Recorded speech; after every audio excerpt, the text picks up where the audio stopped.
자, 여러분 안녕하세요. 이번 시간은 병신과 모조리 본문 강의 시간입니다. 자, 전 시간에 쌤이 줄거리를 좀 자세하게 설명해 주었죠. 이 시간에는 이제 본문을 본격적으로 좀 자세하게 다루겠는데요. 먼저 교과서의 앞부분 줄거리 요약된 부분을 보겠습니다. 자, 여기 보십시오. 자, 이 부분까지가 소설을 쓰기 시작하는 부분까지가 발단에 해당됩니다. 그리고 전쟁 때 낙오되었다가 탈출한 경험, 특히 이제 오감몬과 김일병과 함께 동굴 속에서 살아가는 부분들, 그리고 이제 김일병이 쓸모가 없어지게 되자 오감모가 죽이겠다고 하는 부분. 형은 여기까지 소설을 쓴 다음에 굉장히 그 소설이 진전되지 못하고 중단되고 괴로움이 연속이었죠. 거기까지가 전개입니다. 그리고 이제 그 형의 소설을 훔쳐보던 나는 몹시 궁금해합니다. 그래가지고 답답한 형을 그냥 자기가 대신에 김일병을 죽이는 것으로 소설을 만들어버리죠. 그러면서 그림이 좀 그려져요. 하지만 형이 찾아와서 그런 나의 그림을 오히려 망가뜨려버리죠. 그러면서 네 그림은 도끼가 없어. 난 해일의 결혼식에 간다. 그러면서 나는 이제 마음속에 그러한 괴로움이 또다시 이제 커지죠. 그러면서 집으로 돌아옵니다. 자, 이 대목입니다. 그랬더니 형수가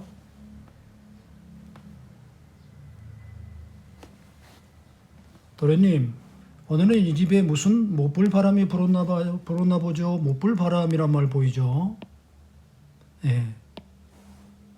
이 바람이란 말은 비유입니다. 좋은 뜻이죠. 즉 어떤 기쁜 소식이라는 의미를 갖고 있겠네요.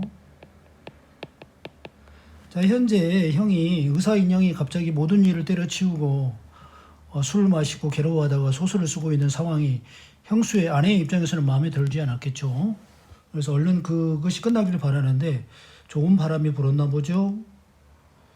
자, 가까스로 학원에서 아이들을 돌보고 집으로 오자 아주머니가 전에 없던 웃는 얼굴이었죠. 바람이라뇨? 하면서 형의 방을 힐끗 봅니다. 형이 없죠. 부재 중입니다.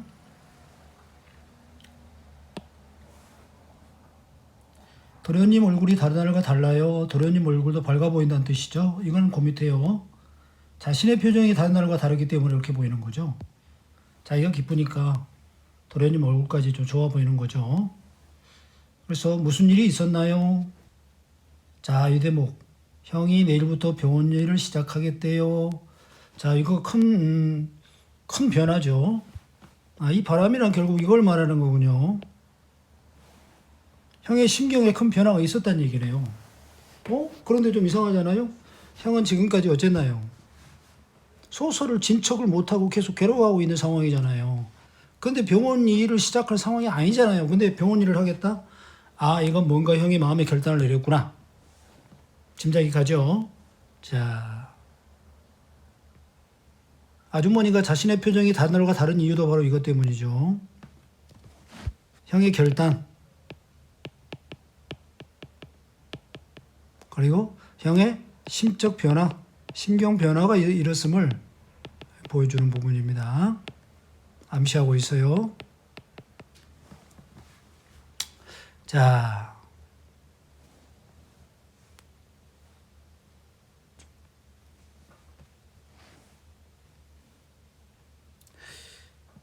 아주머니는 그냥 그 말을 누구이라도 하고 싶어서 더 이상 참을 수 없는 정도로 기쁩니다. 자, 그래서 나는 이제 어때요? 분명히 형이 변했다. 그러면 소설이 궁금하죠? 그래서 이제 뛰어들어가서 서랍을 열고 소설 원고 뭉치를 꺼냈습니다. 그런데 뇌수란 말 보이죠? 뇌수는 뇌입니다. 뇌. 머릿속. 어떤 감정의 유발을 유보해다. 즉 머릿속에는 어떤 다른 감정이 일어나질 않아. 오로지 그 생각뿐이야. 완전히 지금 몰입된 상태죠. 끝부분을 펼쳤다. 그러면서 나의 시선은 원고지를 쫓기 시작했다. 나의 감정은 다시 한번 주인공 속으로 빠져들어가 버렸다. 지금 굉장히 몰입하면서 굉장히 뭐 하고 있습니까, 지금? 동생이 굉장히 긴장하고 있어, 긴장감을 보여주고 있습니다. 몰입. 다른 생각이 파고들 그런 여유가 없는 거예요. 그 모습을 뭐라고 표현했냐면, 등 보이고 쫓기던 사람이 갑자기 돌아섰을 때, 여기에 표현했어요. 도망가던 사람이 갑자기 돌아서가지고 덤비는 그런 느낌이란 얘기예요. 자, 형의 소설은 끝이 달라져 있었습니다. 끝이 달라져 있었어요. 자기가 쓴 부분을 잘라내버리고, 자, 이 부분, 내가 쓴 부분은 어떤 부분이죠? 형이 김을 죽이는 그런 내용으로 썼죠. 그냥 그 부상당한 김일병 때문에 그냥 불쌍하게 죽는 김일병을 이러지도 저러지도 못하고 그냥 오감무하고 그냥 낙오되지 말고 그냥 동생 입장에서는 과감하게 결단해서 불쌍한 김일병을 형이 그냥 제거해주고 자기는 빨리 탈출하기를 바랐던 거죠. 우유부단한 형을 못마땅해 가지고 바꿔버렸잖아요. 그런데 그걸 잘라내버렸어요. 그리고 다시 끝을 맺어 놓았습니다. 어떻게요? 형이 김일병을 죽이는 게 아니라 오감무를 죽이는 방향으로. 자, 그게 사실인지는 알 수 없다고 그랬습니다. 그 다음에 완전한 픽션일 가능성도 있다. 픽션. 허구죠. 꾸밈. 형의 꾸밈일 수도 있다. 어쨌든 간에 형은 나의 추리. 형이 아마 김일병을 죽이고 그 천리길을 탈출해서 전쟁터에서 벗어났다. 그렇게 믿는 거예요. 그런 나의 생각을 완전히 거부해버린 거죠. 넌 틀렸어. 그런 겁니다. 자, 이제 바로 이 부분이 소설의 내부 이야기가 시작되는 거죠. 내부 이야기가 시작됩니다. 내부 이야기.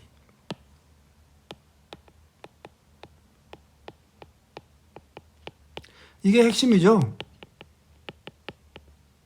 자, 액자 안에 그림을 말하는 거예요. 여기서 나는 누굴까요?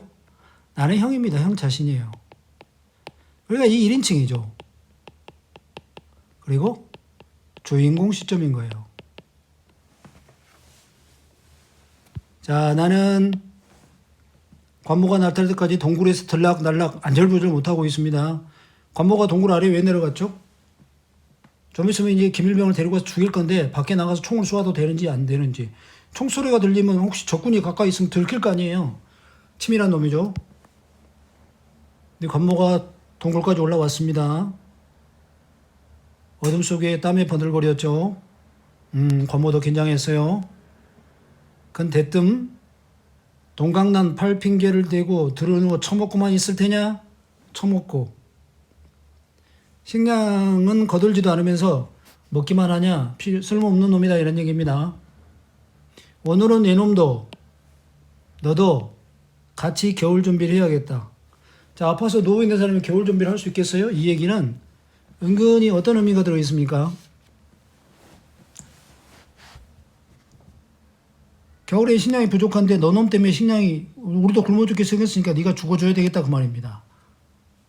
이해되세요? 겨울 준비가 식량을 긁어 모아서 준비하는 게 아니라 너 하나를 없애가지고 식량을 쓰임을 줄이겠다는 뜻입니다. 잔인성이 느껴지죠? 비인간성. 같은 인간이 어찌 그럴 수 있죠? 그러면서 김일병을 끌고 동굴로 내려갑니다. 내가 관모의 팔을 붙잡죠? 말리는 겁니다. 근데 독살손 눈을 쏘아봐요. 근데 그 다음 보세요. 아무 말도 못하고 고개를 떨구고만 합니다. 요거 형의 입장에서 참 마음에 안 드는 일이죠. 그 비인간적인 모습은 어떻습니까? 말리고 진짜 적극적으로 좀 제지하고 그래서 김일병을 살려야 되는데 그게 진짜 자기가 하고 싶은 그런 그 소망인데 근데 김일병이 독사스러운 눈으로 하니까 아니 관모가 독사스럽게 째려보니까 고개를 떨구고 맙니다. 참 마음에 안 들죠. 난 구경이나 하고 있어. 타일에도 낮게 말하고 관모가 김일병을 앞세우고 산을 내려 간다. 나는 이 참새 가슴아 라고 말하고 싶어하는 관모의 소리를 들은 듯 싶었다. 참새 가슴. 이 형이 가장 듣기 싫어하는 말이죠. 옹졸한 가슴. 배짱이 없고 적극적으로 대항하지 못하는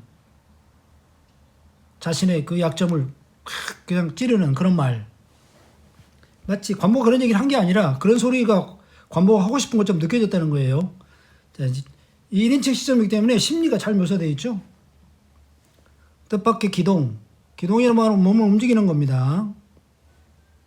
자, 김일병이 누워있다가 일어나서 침착하게 발길을 내려 걷고 있는 김일병. 단 한 번 길을 내려가면서 나를 돌아보죠. 이 부분 보세요. 나를 돌아봅니다. 어때요? 김일병은 마지막 돌아보면서 작별 인사하는 느낌이라기보다는 너 나를 보고만 있니? 뭐 그런 느낌 아니겠어요?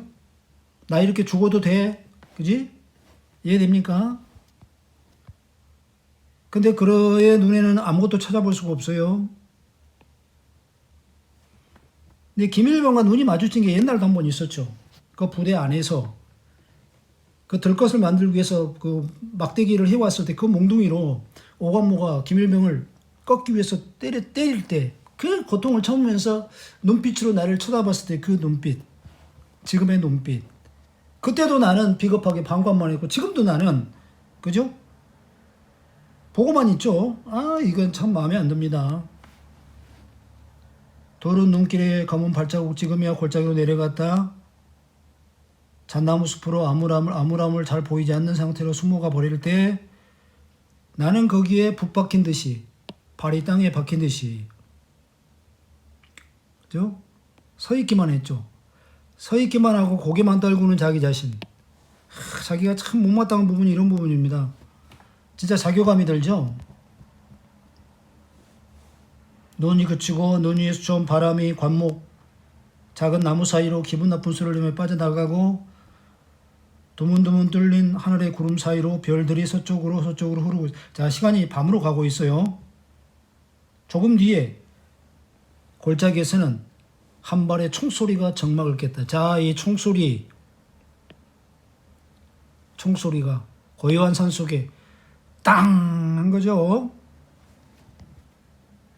그 소리는 산을 한 바퀴 돌고 남쪽 산등 속으로 긴 꼬리를 끌며 사라져 마치 소리가 눈에 보이는 것처럼 시각적으로 표현했죠. 시각화했습니다.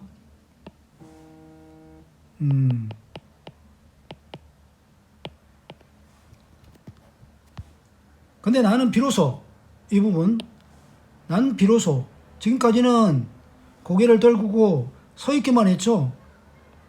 비로소는 이럴 때 쓰는 거예요. 달라질 때 잠에서 깬 듯한 깜짝 놀란 겁니다. 자 이런 걸 우리 각성이라고 그래요. 각성. 어떤 각성이죠?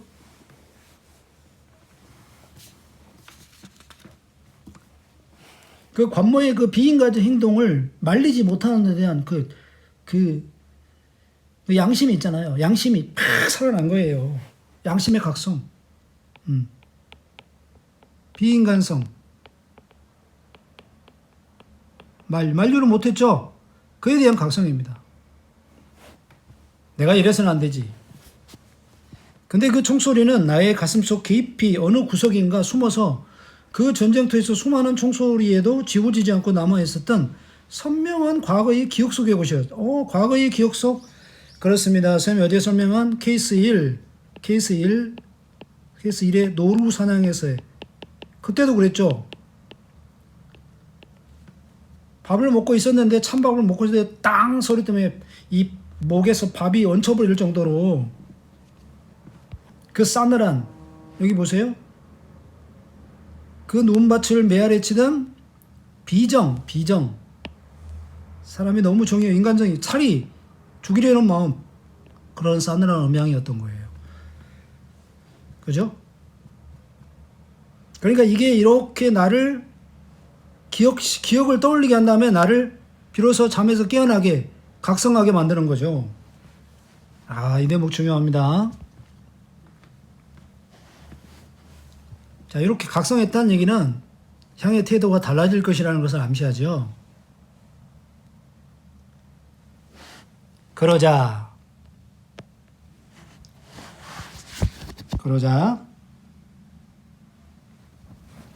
나의 눈앞에는, 여기서 나는 형입니다. 그 선원에 끝없이 번져가던 핏자국. 이거 누구예요? 노루의 핏자국이죠. 노루의 핏자국. 떠올랐다. 그리고 총소리가 멸해쳐 올라. 또 한 발의 총소리. 이제 관모가 두 번째 총을 쏜 겁니다.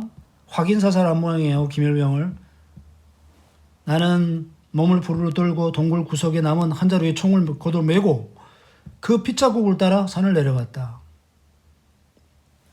근데 이 핏자국 여기 보세요. 진짜 핏자국일까요?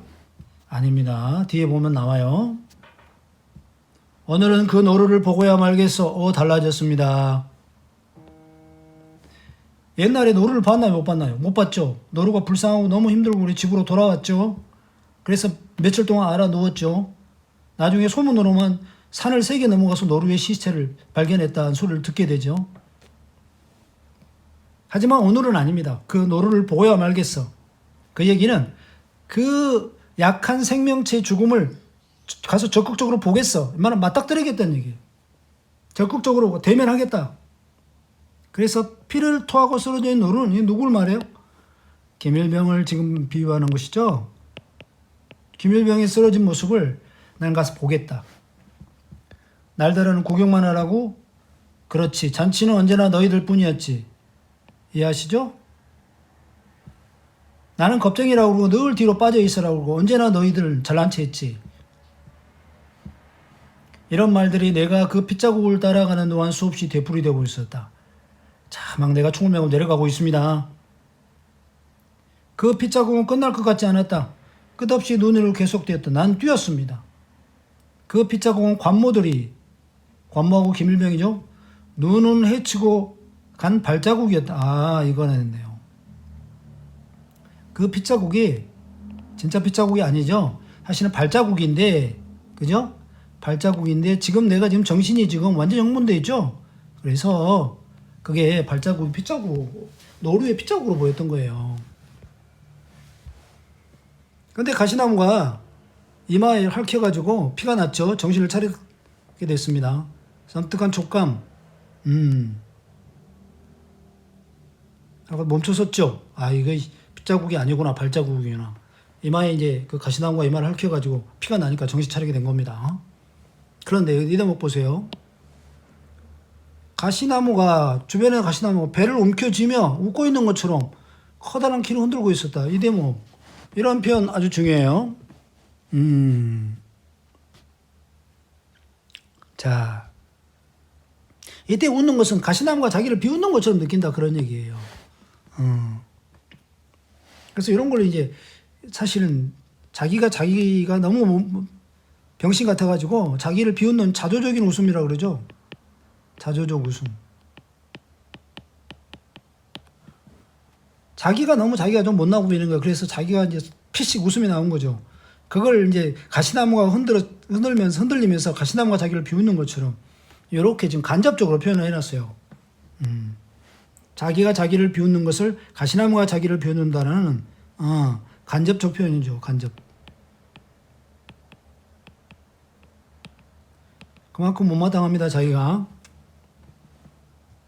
나는 잣나무 숲속으로 들어가 서 있었다. 이마에 손을 대어보니 미끄럽고 검은 것. 자신 이마에 난 피했겠죠. 그래서 손가락을 뿌려버리고 다시 발자국을 따라 몸을 움직이려고 했을 때 어딜 가는 거야? 송곳 같은 소리. 송곳 찌르죠. 날카롭게 자기를 찌르는. 참 관모의 잔인성이 느껴지죠. 귀에 들어와 봤겠다. 나는 놀라 발을 멈추고 주위를 돌아보았다. 발자국 사라진 쪽과는 반대 언덕 아래에서 관모가 총을 내 쪽으로 받아 쳐들고 나를 겨누고 있었네요. 허연 이를 드러놓고 있었다. 웃고 있는 것 같았다. 이때 웃는 비웃음입니다. 관모가 나를 비웃는 것처럼 느끼는 거예요.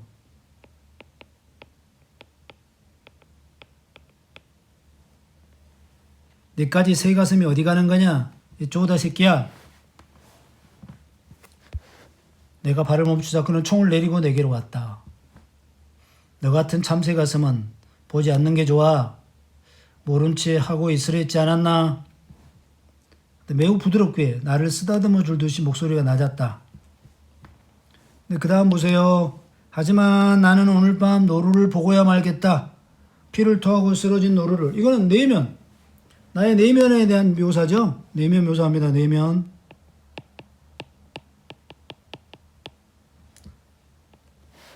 어때요? 지금까지는 굉장히 소극적이었죠. 그리고 좀 방관자적이었죠. 네, 소극적. 방관자적 태도에서 굉장히 적극적이죠. 그리고 자신의 의지대로, 의지적 태도로 심리가 변하고 있는 걸 보여줍니다. 그래서 무시하고 관모에 막 가지 말라는 말은 천천히 몸을 돌려요. 가겠다고 하는 거예요. 그러니까 가지 마라. 가라앉은 목소리. 화났습니다. 놀이새가 한번 후퇴해 있다 전진하는 금속성이 나의 뒤통수를 쪼은 겁니다. 이 총에서 놀이새를 한번 당겼다가 이렇게 놓으면요. 총알 하나가 약실로 들어가 박히는 거예요. 그러면 이제 방아쇠만 당기면 총에 나가니까 발사 직전입니다. 잘못하면 죽겠죠? 뇌수가 아팠다. 나의 등 뒤로 독사 눈깔처럼 총구를 말합니다.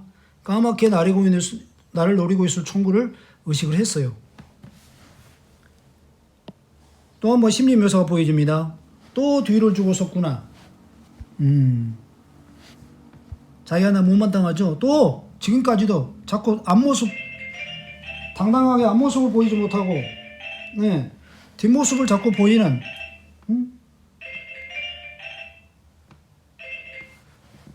앞모습을 보이지 못하고 당당하게 뒷모습을 보고 그죠? 늘 강자의 부당한 요구에 저항하지 못하고 나약하게만 살아왔던 자신의 모습을 여기서 또 한 번 못마땅하게 되새기고 있는 거예요. 또 뒤를 주고 섰구나. 이 병신같이. 이건 아니지. 그랬더니 관모가 포성이 다시 올 희망이 없다. 이때 포성은요. 국군의 포성을 말합니다. 자, 밑으로 남쪽으로 이제 중공구 때문에 쫓겨 내려갔던 우리 국군이 다시 북상해가지고 우리를 구해줄 희망이 없다. 또 먹을 게 없어지면 우리가 찾아가야 하지 않느냐. 나는 아직 네가 필요하다. 아, 그것도 너도 마찬가지니까 이 얘기는 살려주겠다고 말이죠. 살려주겠다. 죽이지 않겠다. 근데 이게 형에게는 어떻게 들렸을까요? 이 새끼가 완전히 나를 병신 취급하는구나. 먹고 살아야 되니까 이제 낮에는 나한테 식량을 구해오라고 시키고 밤에는 이제 김일병도 없으니까 나를 데리고 자겠다 이 얘기 아니야. 그죠? 아, 기분 참 더럽죠.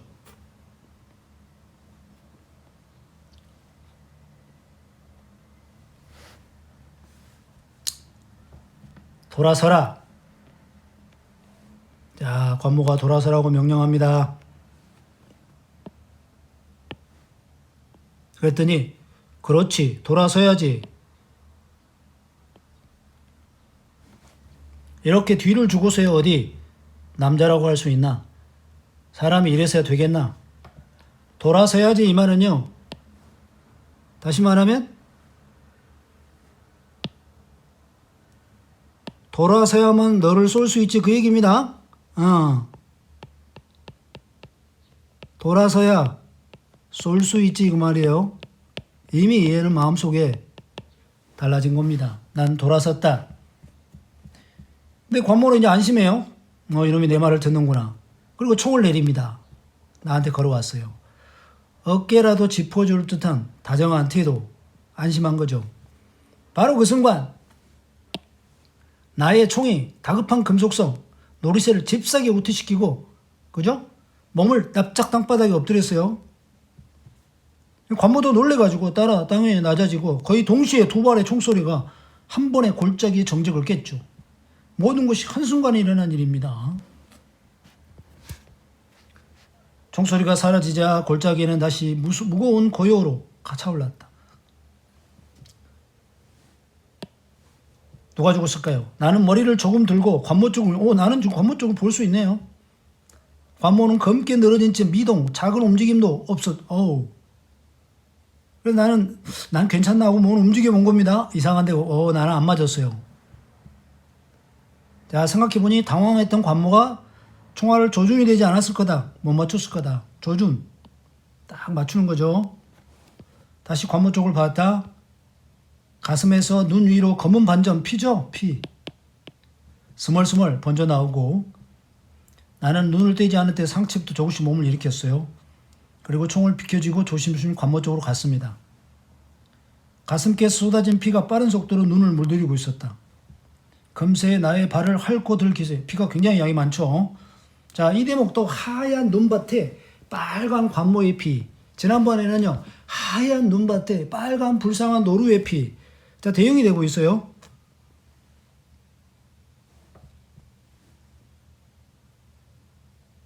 자, 나무들은 높고 산골엔 소름 끼치는 고요가 짓누르고 있었다. 이상한 외로움이 뼛속으로 배어들었다. 지금 다 없죠. 아무도. 김일병도 죽고 관모까지 죽었죠. 그때 갑자기 관모가 몸을 꿈틀대네요. 총에 맞았다가 바로 죽는 거 아닙니다. 계속해서 조금씩 꿈틀거렸어요. 마치 모래성에서 모래가 조금씩 흔들리는 것처럼. 모래성에서 모래가 조금씩 흔들리면 나중에 진짜 이제 무너지죠.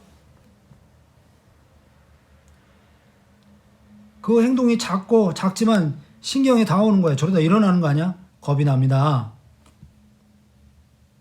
핏자국 더욱 심해지죠. 발등을 덮을 정도로.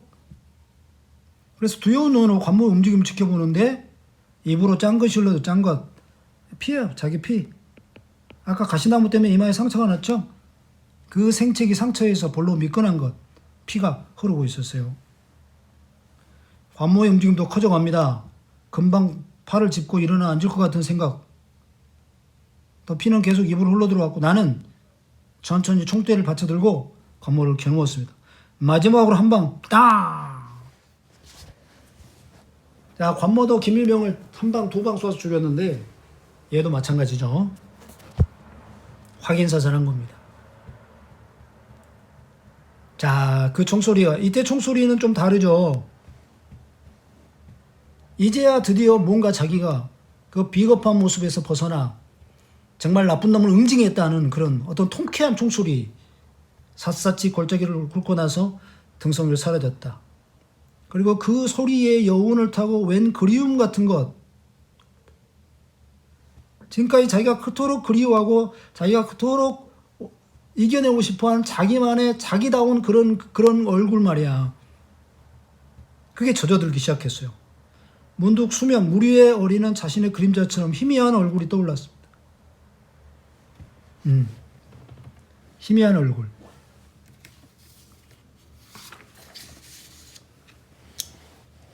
자신의 또 다른 얼굴 말하겠죠? 자신의 또 다른 얼굴.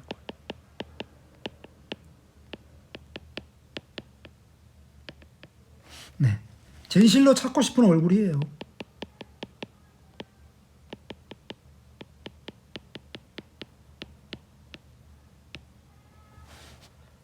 자, 형이 드디어 자신의 얼굴을 찾아갑니다. 그리고 좀 더 확실해지기만 하면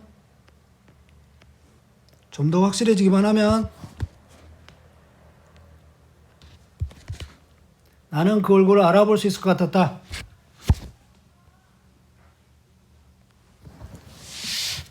자, 오래전부터 나와 익숙했던, 그리고 어머니 뱃속에서 있기도 전에부터 이미 알고 있었던 것 같은 그런 그리운 얼굴. 참다운 자기 자신 말이에요. 쪽팔리지 않는 자기 자신, 당당한 자기 자신. 비겁하게 방관자적으로 물러나 있지 않고 당당하게 맞서서 뭔가를 이루어내는 자기 자신. 그러나 이 얼굴이 언제부터 내 얼굴이었는지 생각이 나지 않았다. 안타까웠다. 생각나기 전에 수면 위의 그림자처럼 희미한 얼굴은 점점 사라져갔다. 나는 눈을 감았다. 그리고 계속해서 방아쇠를 당겼네요. 계속 관모를 쏘아버린 겁니다. 총소리가 다시 상골을 메웠다. 짠 것은 자꾸 입으로 흘러들어왔다.